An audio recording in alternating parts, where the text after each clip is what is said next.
he said, I've just been to Nepal, I smuggled some gold, and it was dead easy. You should do it. Carrying 4 stone of gold is a lot easier when you're charged with adrenaline. We were rushing, we were buzzing from the excitement of, you know, being in the presence of some serious gangsters with guns. Looking back now, I think they knew full well what they were going to do to us. They were going to sacrifice us.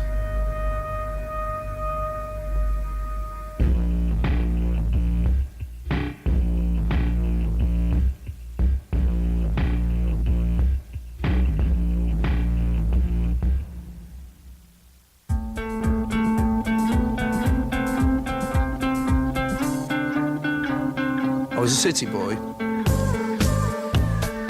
I had my Hermes tie, I had my brogues, my pinstripe suit. And, you know, I enjoyed having a bit of money in my pocket and pretending that I was really quite important. And quite a little city gent.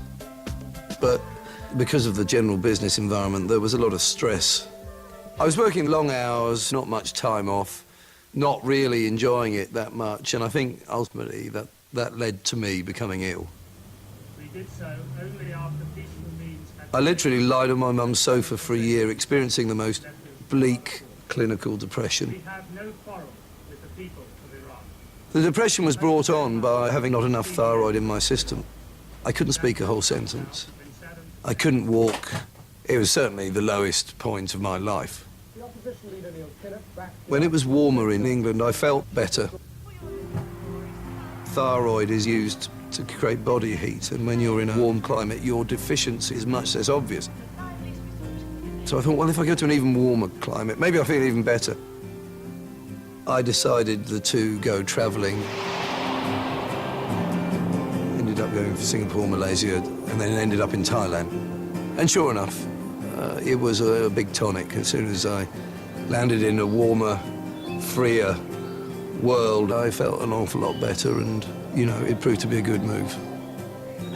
I could really live like that for the rest of my life. The idyllic existence I was staying in a wooden hut on the beach, frolicking around in the surf during the day and eating lots of lovely food, and then starting drinking fairly early on and trying to get off with any number of gorgeous female tourists.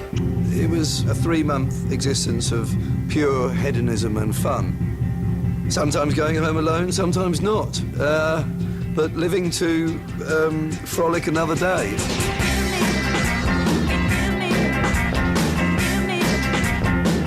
It had all the elements of a sort of dreamlike existence for a young man who wants to just get stuck into a few adventures. And that's exactly what I ended up doing.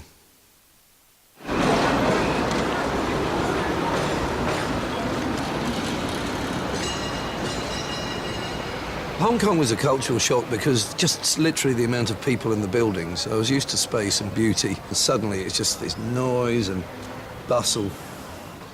How you going, mate? Spare bed? I'll take it. Hi, how you doing? Good, I'm Oz. There was this bloke in my hostel called Oz who arrived after I'd been there for about a week, and I just kind of took him under my wing. He seemed a bit naive in terms of drinking and going out and having fun, and I just showed him how to do it.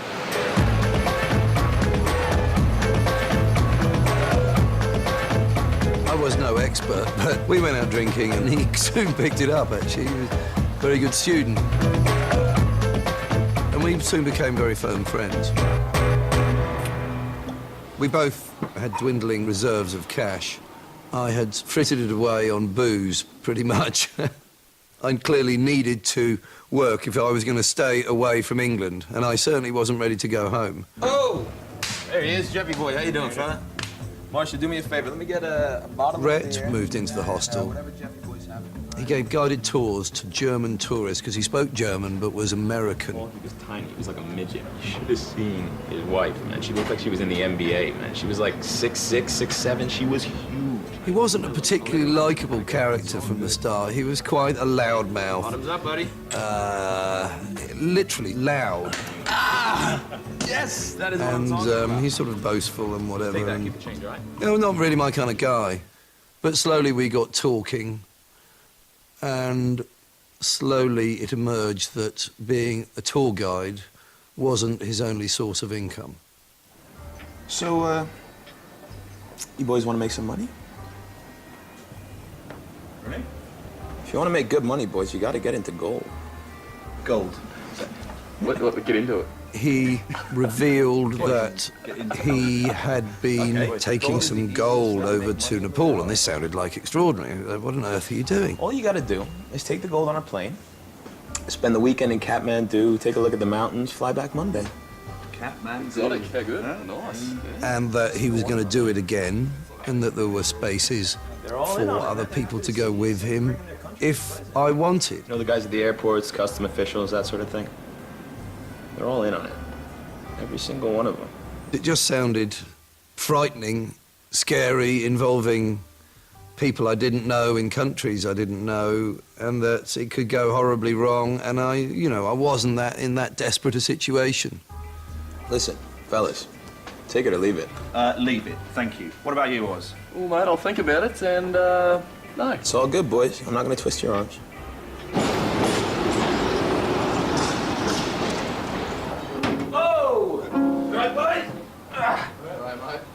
Who's coming for a beer? Don't drink, mate.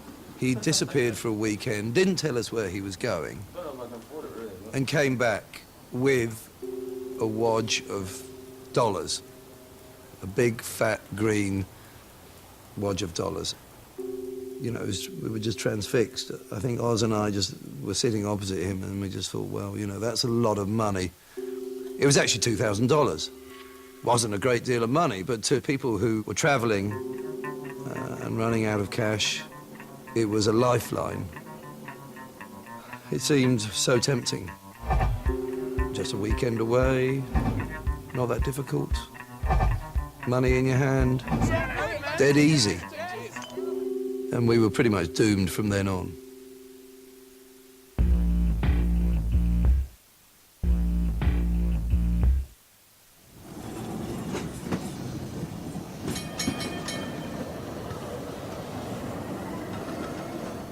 Oz and I approached Rhett and said, we're on for the next run. He was pleased, and he said the next phase was we had to go with him one evening to Chungking Mansions, which was a notorious tower block where all sorts of nefarious activities went on. So one evening, Oz, Rhett and myself went downtown and met the fourth member of the team. Guys, this is Eric. He's French, in case you hadn't guessed. A guy called Eric, who was a maitre d' at a restaurant in Hong Kong. A nice guy. We got on well with him. Let's go. In many ways, it was a bit odd. It was a bit like a joke, because, I mean, there was me, the Englishman, there was the American, who was Rhett, there was Oz, the Australian, and there was this Frenchman who just turned up called Eric, and we were all going into this very dodgy-looking tower block to meet up with two even dodgier Nepalese gangsters.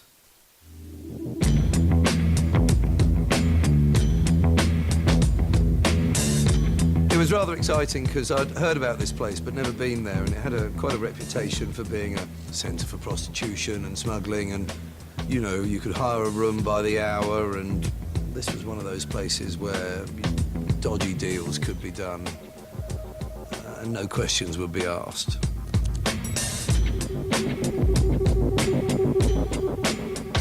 And we went up the lifts to some floor near the top to meet up with two Nepalese men who had been waiting for us.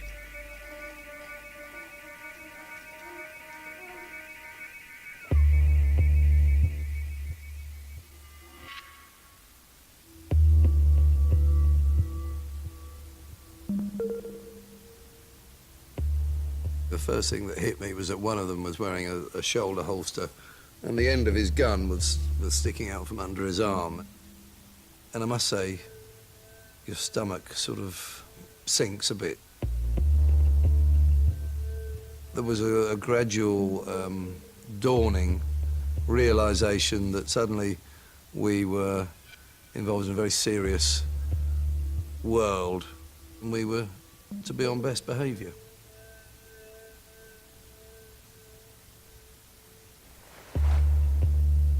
They had one multi-pocketed denim waistcoat which had $400,000 worth of gold in it. And he wanted to see whether we were physically strong enough to pick up this vest and put it on.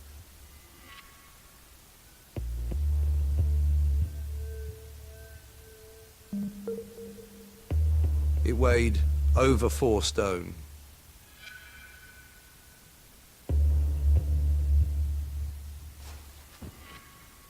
Obviously, you go from being 11 stone to 15 stone suddenly. It was just very heavy, and you could feel your feet, you know. You're a bit like RoboCop when you were walking with that on, because suddenly you were 4 stone heavier. We all wanted to prove ourselves to each other that we could handle it.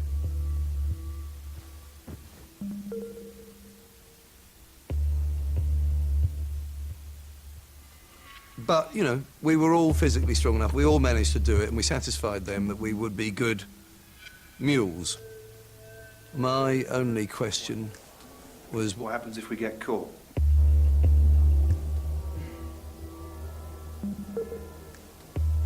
एक रातको लागि जेलमा हाल्दिन्छ के हुँदैन एक रात जेलमा हालिदिन्छ. No problem. Nothing, man. Sent home, deported, 1 night in prison, that's it. So it seemed there wasn't any real downside in this. 1 night in prison, I mean, we can all deal with that, can't we? Too bad, right? We had a good drink that night because we were rushing, we were buzzing from the adrenaline of agreeing to do this. And, you know, being in the presence of some serious gangsters with guns. This is all good stuff as far as we can tell. Yeah, every single week, $2,000 a week, boys. It's frightening as well. But without that fear, you don't have the excitement. So it's all part and parcel of this progressively crazy adventure. There was a week between trying on the jacket and doing the gold run. And during that week, there were times when I would ask myself what the hell I thought I was doing. I've still got time to pull out, and why don't I just be sensible? It came round to be a definite yes. Not so much because of the money, but more because the more I considered it, the more I believed it to be a huge adventure, and it became me wanting to prove that I could do something as dangerous and as stupid as that. I'd been ill and restricted for a long time. This became an expression of my being better and my freedom. This was proof that I was back. And not only was I back with balls.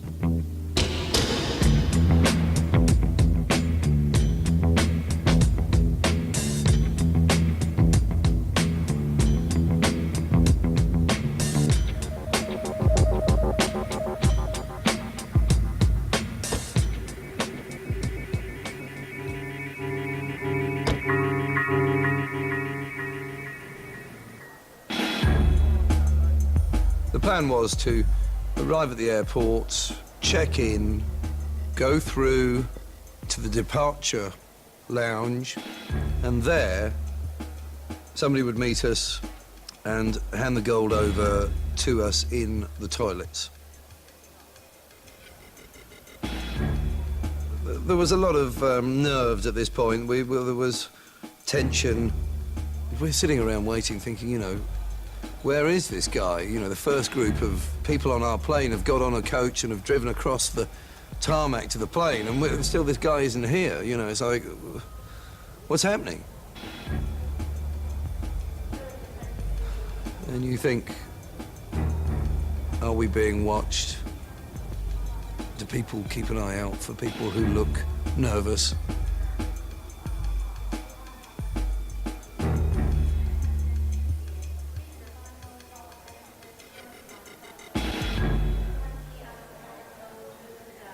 And eventually he turned up at the very last minute.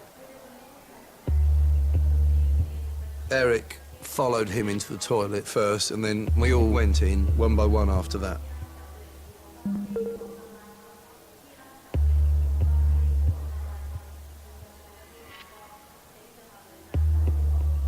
I was almost forcing myself to do something which was against my nature. I was, you know, just a middle-class kid backpacking around, suddenly doing something totally illegal, which was probably the first major illegal thing I'd done in my life.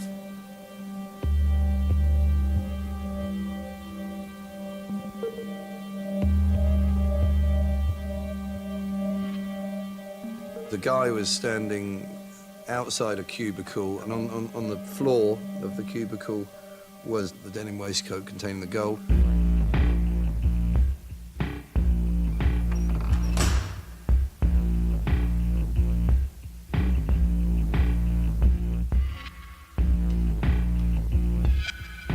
We had to wear jackets and shirts in order to provide 2 layers to conceal what we were carrying beneath.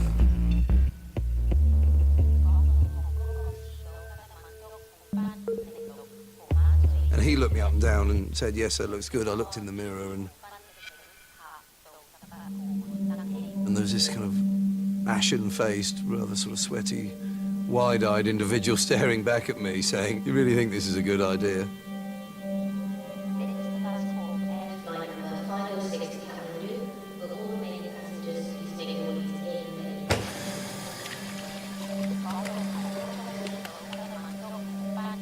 That was the dawning realization that there was no turning back now, and it was going ahead.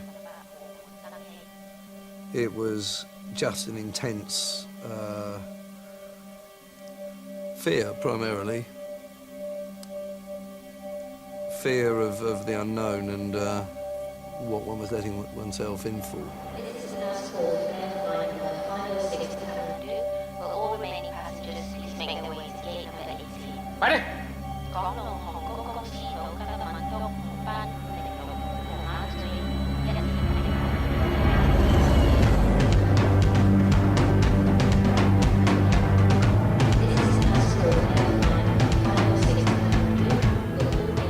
063We didn't want to stand out like a sore thumb, but there we were, the last people getting on, delaying everyone else, delaying even the takeoff of the plane, probably. Carrying 4 stone of gold is a lot easier when you're charged with adrenaline and you're therefore a lot stronger than you normally are.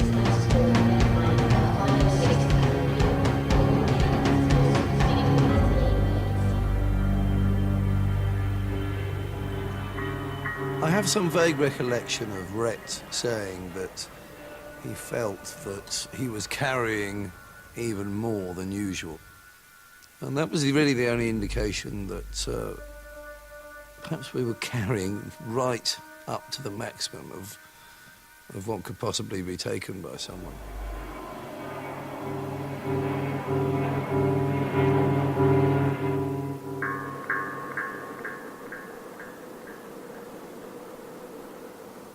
It seems that the deal with gold smuggling was that you can fly it over to Nepal, where they have no metal detectors at the airport, and the customs people in Nepal were paid off to allow you to go through without any trouble. Then it's taken across land to India, where they do have metal detectors at the airport, and it's sold in India for a vastly inflated price. What you haven't done is paid the tax for bringing it into either Nepal or India. So that's where the arbitrage is. That's where, you know, people make money from gold smuggling.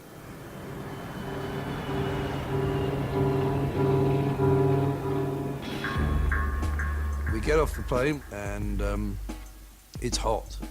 It's right in the middle of the day and you're hit by this wall of heat, and obviously we're not really appropriately dressed. So we're kind of sweating. When you add to the fact that we're obviously quite nervous as well, we're sweating quite a lot. But anyway, we go through, we queue up, and well, passports are fine, we hand over the money, and then we go through these big double doors into the customs hall. And it is bustling and noisy, and there are 4 gates, which consist of a table and somebody searching people's luggage. And suddenly, Rhett stopped and looked puzzled, and I thought, what, you know, what's the problem here? It's not there. Okay, he's not there. It's not him. The problem was he'd been told to go through gate 4, but the usual guy who manned gate 4 wasn't there. It was a woman in a purple sari. This has worked every single time. I've done it 3, 4 times. It's been the same guy every single time, and he's not there. I blame you entirely, you fucking idiot. I didn't twist your fucking arm, get you to take the gold across, all right? You wanted the money. Shut up, don't talk about fucking... There was literally an awful, I don't know, 3 or 4 minutes. It dragged on forever, whereby we were just sort of trying to look cool, but not moving, and therefore attracting more attention to ourselves whilst trying to have these conversations. Well, what are we going to do then? We can't just stand here. Rhett, what's the fucking deal? Fucking deal is, who knows it? Not the fucking Another other plan is stood here like And eventually, Look at that. bunch of dickheads. we looked over to the woman in the purple sari, and she could see that we were struggling, and she just sort of... She's 4 waves, what does that mean? 4 waves, what does that mean? Do you know her? Of course I don't fucking dress, know. I know the one guy. size. I told you, look, you got a better idea? No, of course I haven't got a fucking better idea. It's not my idea. If you don't have a better idea, then why don't you shut the fuck up? Okay.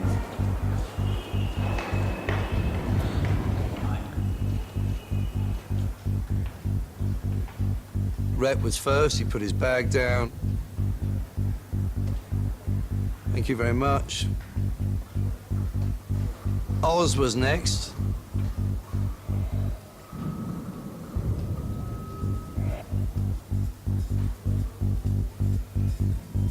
I was last. I'd rather not have been last, but everything seemed to be going fine. Until suddenly, on the other side of the customs hall,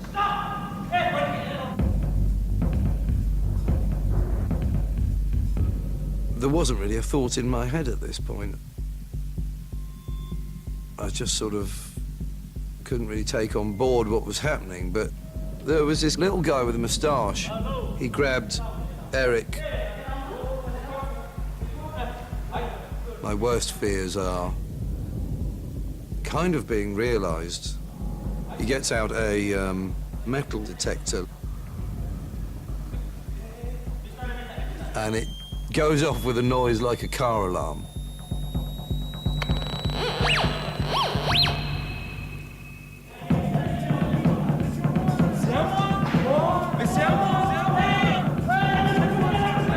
Hey, you!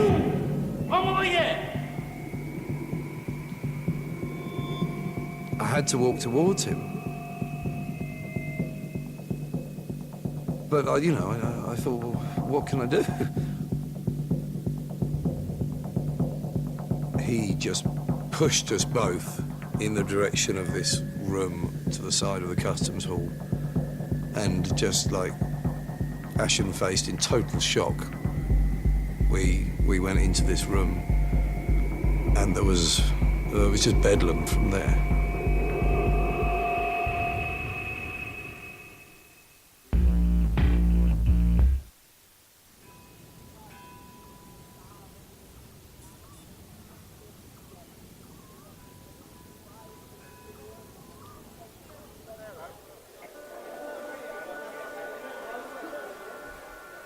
Whilst Eric and I are sitting in this room, Oz and Rhett have walked through and are on the other side, waiting for us to come through. Gotta check out the monkey temple while you're here, man. Yeah, right there. Do they have elephants or?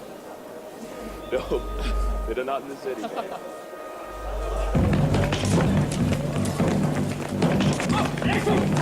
Get the fuck off me! Whoa, whoa, whoa, whoa, whoa, whoa, whoa, stop! But instead of us coming out, it was 4 or 5 armed policemen coming out.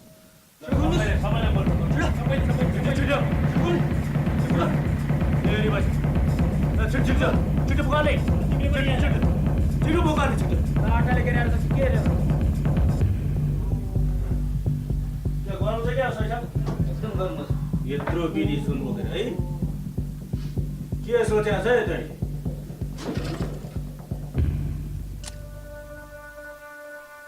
As they started opening it, I was feeling pretty awful at the time. And then suddenly I thought, well, hang on, I hope that it's just gold I've got in my vest, you know, that there isn't a couple of packets of heroin as well. You know, I just thought, well, how stupid have I been? Quite remarkably stupid in retrospect.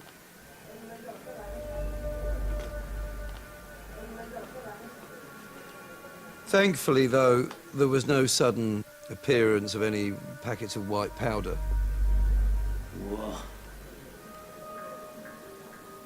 We had never seen the gold before, obviously. We'd only felt how heavy it was.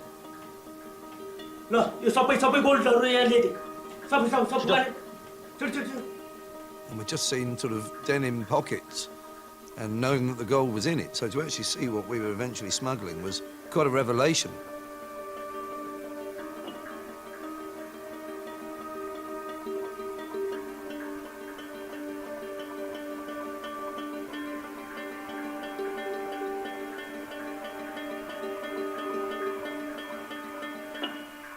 And it was quite a revelation to the customs officials who were gathering around.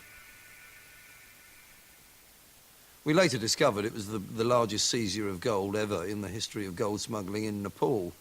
So they were naturally rather amazed at the amount that we had had the audacity to try and smuggle into their country. 9 years prison. Forms were produced which were written in Nepalese, which they wanted signatures to.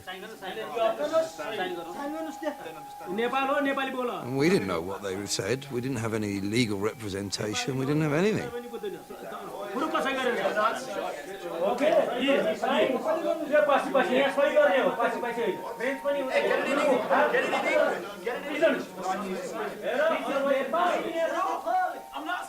But you know, with people shouting angrily in your face and thrusting a pen at you, you don't want to cause unnecessary trouble, but you don't want to sign your life away. In the end, we signed them because we didn't want to be seen to be causing trouble.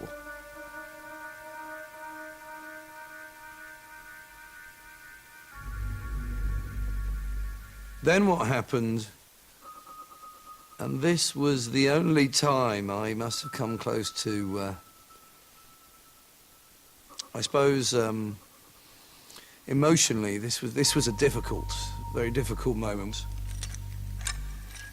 I've never been in handcuffs before, and they were big, rusty, very third world handcuffs.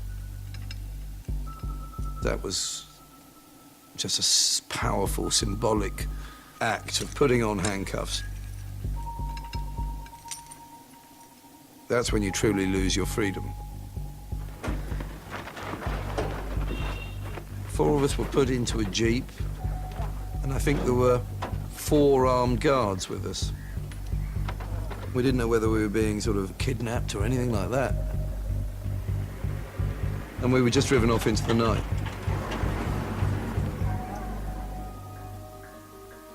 It was dark and we couldn't see the country that we'd landed in.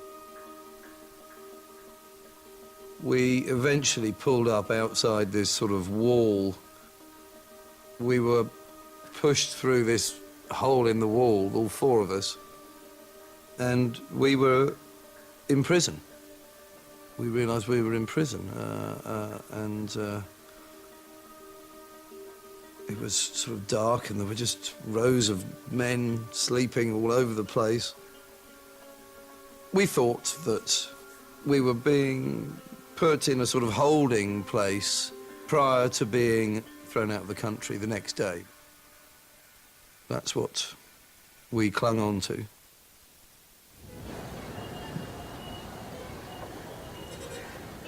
Strangely, I slept incredibly well. It was an exhausting experience the whole day, and by the time we got there, I shut my eyes, and I did manage to sleep, and woke up the next day, you know, surrounded by this hubbub of being in the middle of a prison. I just could not believe I was there. I sort of woke up and thought, well, what's going on here? Oh, right, yeah, I was arrested last night for gold smuggling. I've been slung in prison. Here I am. There was a call from the front gate, and we had to get back into a jeep with some more soldiers in, and we were driven back to the airport.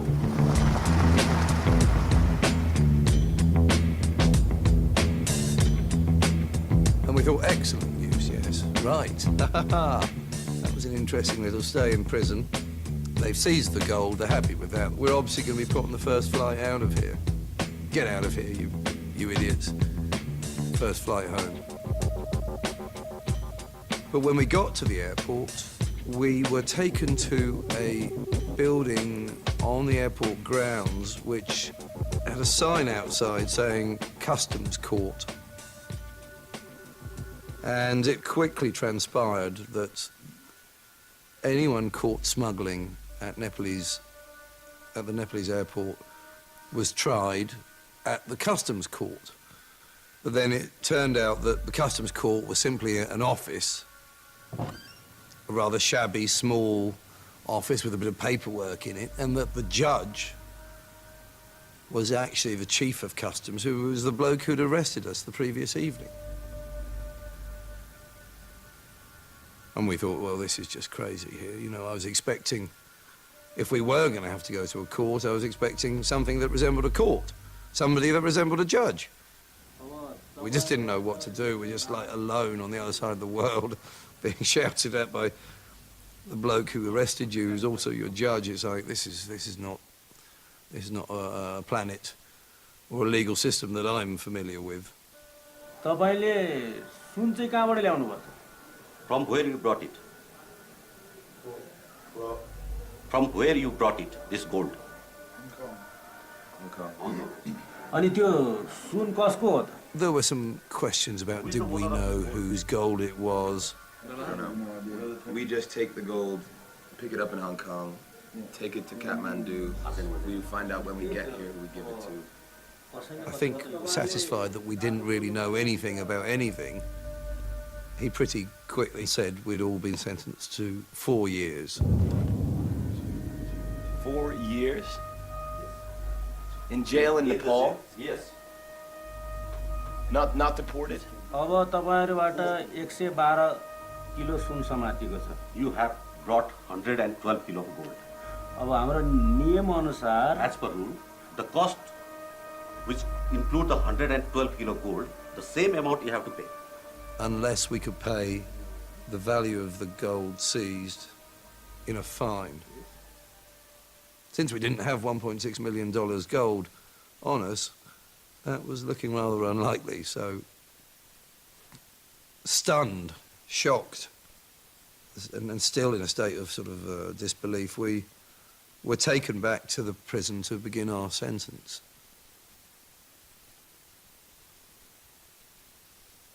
You know, just unable to really comprehend what had happened to us in the previous 48 hours.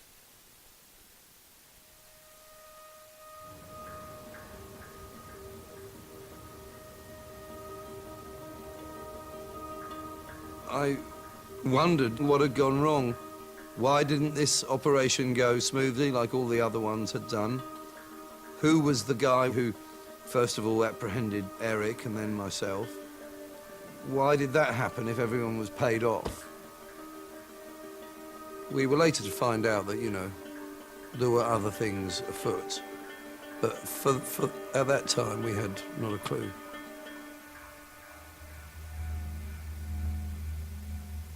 Life in prison in Kathmandu was very frightening. We didn't know whether there would be violence, whether there would be sexual violence. It was a prison that just had everything from murderers and child molesters and rapists, thieves, drug addicts. The whole range of criminality was there. On the first or second day, I was introduced to the only other white guy in prison. He looked simply quite extraordinary. He looked like some sort of wizard from another century. And he talked in riddles. He talked in total gibberish, basically. I discovered that he had been a gold smuggler, had been in for nearly 4 years, and had gone mad. This was particularly frightening because my greatest fear now was I don't know, depression or being cut off from your friends and family. You know, you don't know where that's going to take you mentally, and it seemed to me that here was potentially the future of me, just bonkers.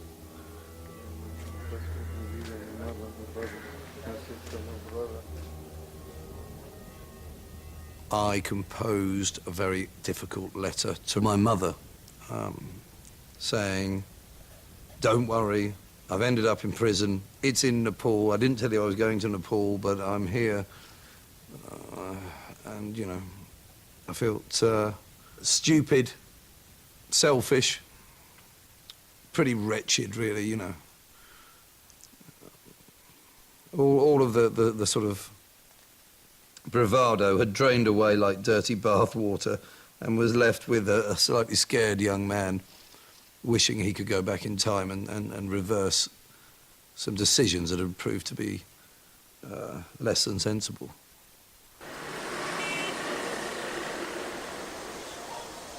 After 3 or 4 days in prison, we received an American visitor who asked to speak to Rhett. And his name was Ian, and he was somebody that Rhett had met on previous visits. So how's it going, man?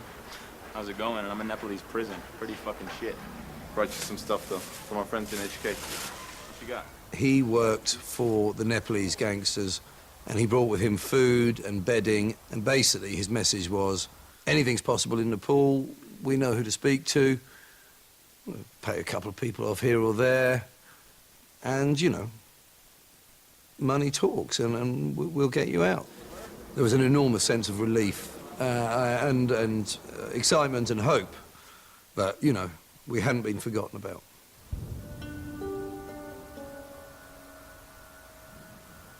We received regular visits from Ian every week to 10 days, with more money, with more food, whatever, you know.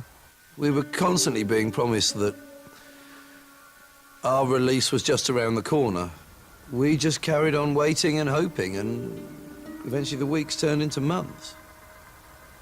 Then one day, after about 3 months, the planned day of the visit turned up and no one visited us. And that was it. No one visited us after that. One of our friends in the prison, a Nepalese guy, he was actually a silver smuggler. He explained to us the Nepalese system. If you're in the jail, Yeah. for 3 months, can't appeal. Can't appeal. For 3, if we stay for 3 more months, we can't appeal. 3 months. So we've got 3 more months to appeal after doing 3 months. No? If you didn't lodge an appeal against your sentence within the first 3 months, then you could no longer lodge your appeal. 3 months. 3 months. Yeah, 3 months. Can't appeal. Can't appeal. Can't appeal. 3 months. Can't appeal, mate. Can't. And 3 months had gone by, and we'd been told by the Nepalese gangsters to keep quiet. And as soon as that 3 months was up, they dropped us. And so we were left with no chance now of getting out. It became very clear that we'd just been strung along from the beginning. And we had to think of other ways how we were going to get out without spending 4 years there.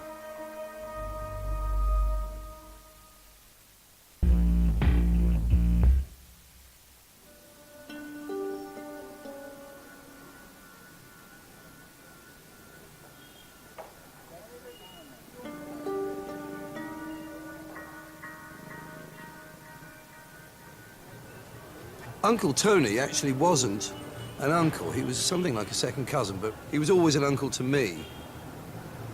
I also knew that, you know, Uncle Tony had been in the RAF and had quite a distinguished career there, and I knew that he'd afterwards had some sort of slightly more shadowy role, which made him a kind of James Bond in my eyes. He was a kind of like, a bit of a hero figure for me. I received a call from the front gate, and there, waiting, was Tony, in a big green Barber, the same one he used to wear on his farm. And it was quite an emotional moment, because suddenly there was one of my family here to try and help get me and my friends out. Tony had done his research, and we knew that once a year, on the King's birthday, the King, in all his mercifulness, agrees to let out certain people on a pardon.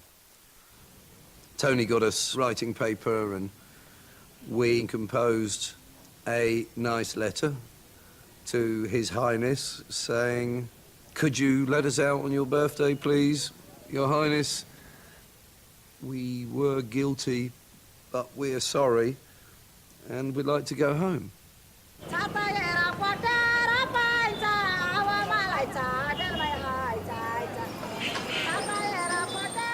Tony's role was really to act as our representative on the outside. You know, we just wanted Tony to meet as many people as possible.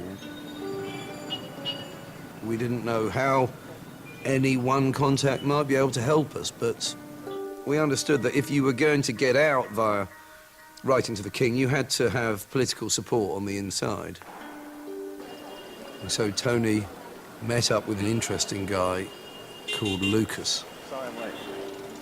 Lucas, it transpired, was an American who worked with the Nepalese gangsters.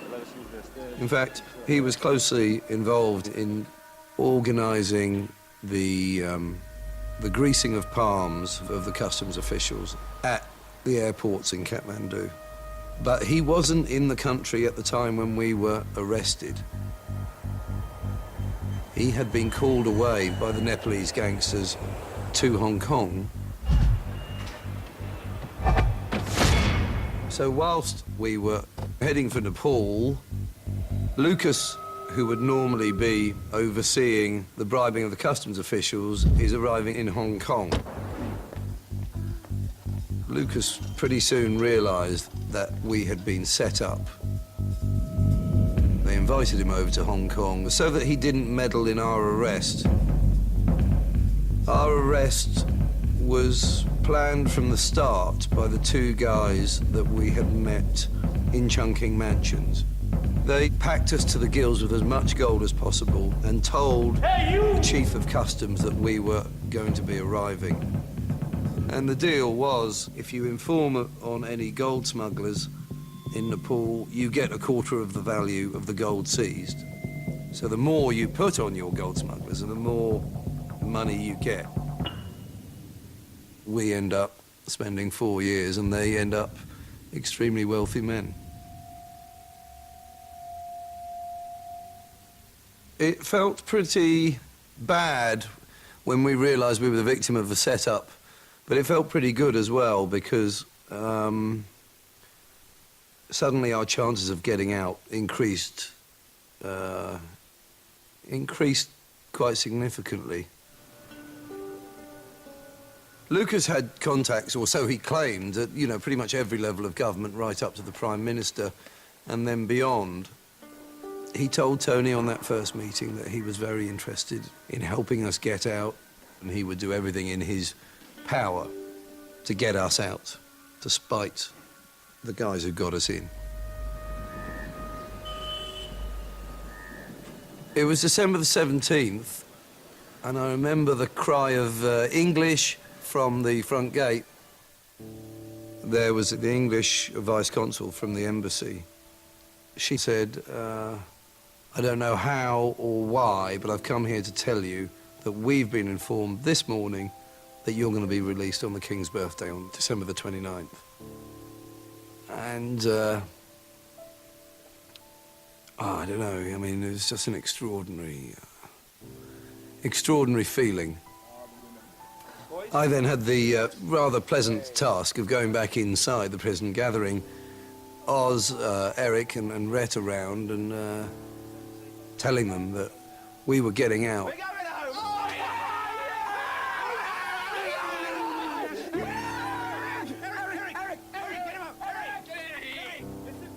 We'd been very stupid in getting in, and we'd been very lucky in getting out, but we were incredibly relieved that it looked like our ordeal was coming to an end.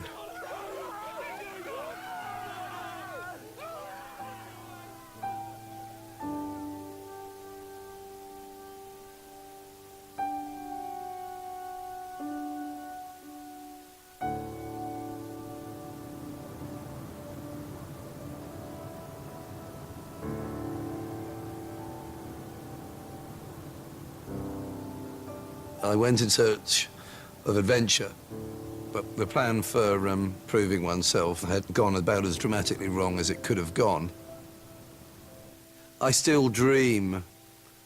I have regular dreams where I've tried to smuggle again, and I've failed again, and I'm back in prison, and I'm counting the days again.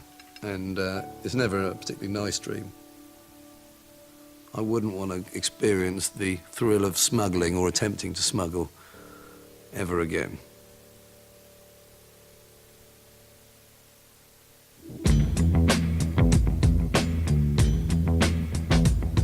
And the series concludes next week here on 5 at the same time, 9 o'clock.